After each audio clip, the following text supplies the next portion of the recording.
Welcome back to Storytime with Pastor Chris. Today's story picks up after Jesus has been arrested and sentenced to death.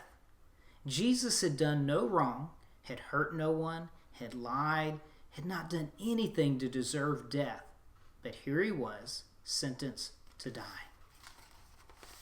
This story is called The Sun Stops Shining. "So you're a king, are you?" the Roman soldiers jeered. "Then you'll need a crown and a robe." They gave Jesus a crown made out of thorns and put a purple robe on him and pretended to bow down to him. "Your Majesty," they said. Then they whipped him and spat on him. They didn't understand that this was the Prince of Life, the King of heaven and earth, who had come to rescue them. The soldiers made him a sign, "Our King," and nailed it to a wooden cross. They walked up a hill outside the city. Jesus carried the cross on his back. Jesus had never done anything wrong, but they were going to kill him the way criminals were killed.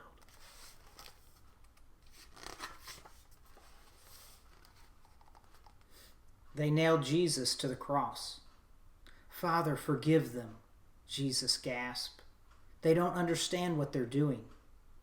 "You say you've come to rescue us," people shouted, "but you can't even rescue yourself." But they were wrong. Jesus could have rescued himself. A legion of angels would have flown to his side if he'd called. "If you were really the Son of God, you could just climb down off that cross," they said. And of course they were right. Jesus could have just climbed down. Actually, he could have just said a word and made it all stop. Like when he healed that little girl and stilled the storm and fed 5,000 people.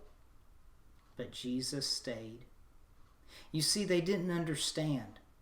It wasn't the nails that kept Jesus there. It was love. "Papa," Jesus cried, frantically searching the sky. "Papa, where are you? Don't leave me." And for the first time, and the last time when he spoke, nothing happened. Just a horrible, endless silence. God didn't answer. He turned away from his boy. Tears rolled down Jesus' face, the face of the one who would wipe away every tear from every eye.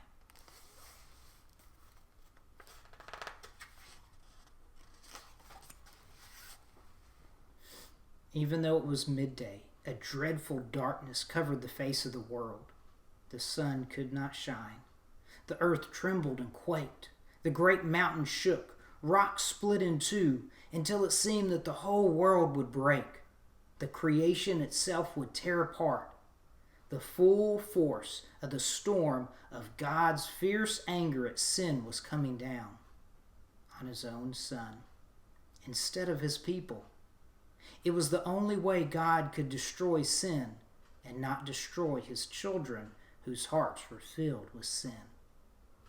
Then Jesus shouted out in a loud voice, "It is finished." And it was. He had done it. Jesus had rescued the whole world.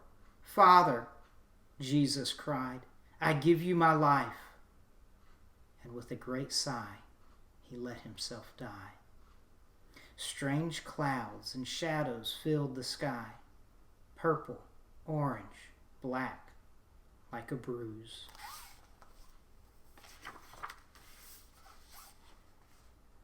Jesus' friends gently carried Jesus. They laid Jesus in a new tomb carved out of rock. How could Jesus die? What had gone wrong? What did it mean? They didn't know anything anymore, except they did know their hearts were breaking. "That's the end of Jesus," the leader said. But just to be sure, they sent strong soldiers to guard the tomb. They hauled a huge stone in front of the door to the tomb so that no one could get in or out.